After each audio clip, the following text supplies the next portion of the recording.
थानकोमा बस्नुहोस्, थानकोमा बस्नुहोस्। 2 तिहाईको दम्ब, भिडभाडको दम्ब र पाखुराको दम्ब देखाउनु भयो भने त फेरि हेलिकप्टरमै झुन्डिएर भाग्नुपर्छ। तर नयाँ पुस्ताको आवाजलाई सम्मान गरेर, नयाँ पुस्तालाई साथमा लिएर, नयाँ पुस्ताले देखाएको यो विद्रोहको ज्वालालाई सम्झिएर, सम्मान गरेर, हातेमालो गरेर, साथ दिएर, अपमानित नगरिकन अगाडि बढ्ने हो भने हामी सँगै यो देशको समृद्धिको बाटो खोल्न सक्छौँ। यो एउटा दुईटा मान्छेले गर्न सक्ने होइन, एउटा दुईटा मान्छेले पार लगाउने विषय होइन, सबै मिल्नुपर्छ। सुरक्षाकर्मी साथीहरूको मनोबल हामीले उच्च गर्नुपर्छ। हरेक मनाइरहेका छैनौँ, किनभने न्यायको लडाइँ बाँकी नै छ, विजयी हुन बाँकी नै छ।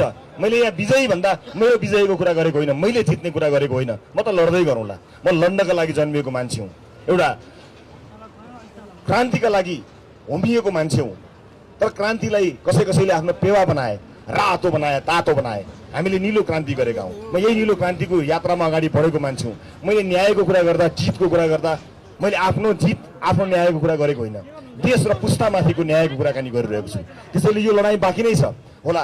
साथीहरूमा केही उत्साह आएको होला, केही खुसी छाएको होला, हामी केही रमायो पनि होला, केही नाच्यौँ पनि होला। तर साथीहरू, हामीले जितेका छैनौँ।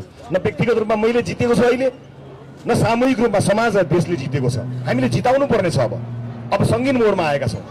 अब जिम्मेवार भएर हामीले काम गर्नुपर्नेछ। र म यति चाहिँ तपाईँहरूलाई के भन्न सक्छु भने देश हिजो जसरी चलेको थियो त्यसरी चल्नेवाला छैन। अब नयाँ ढङ्गले अगाडि बढ्नुपर्ने हुन्छ, जिम्मेवार भएर अगाडि बढ्नुपर्ने हुन्छ। इतिहासले हामीलाई एउटा यस्तो मोडमा ल्याएर खडा गरिदिएको छ कि यहाँ आवेग उत्तेजनाको कुनै पनि अब काम छैन।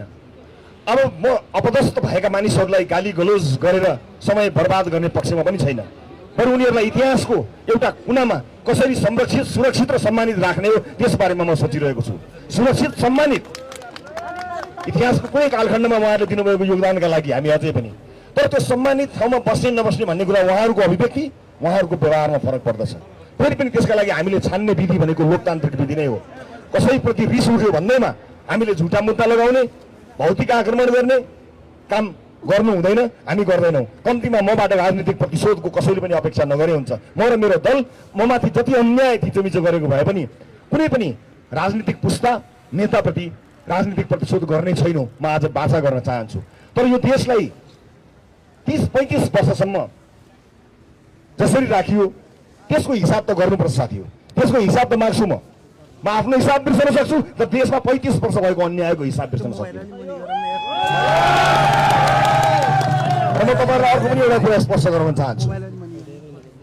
परिस्थितिले जुन मोडमा लिएर जान्छ त्यो मोडमा हामी जानै पर्ने हुन्छ।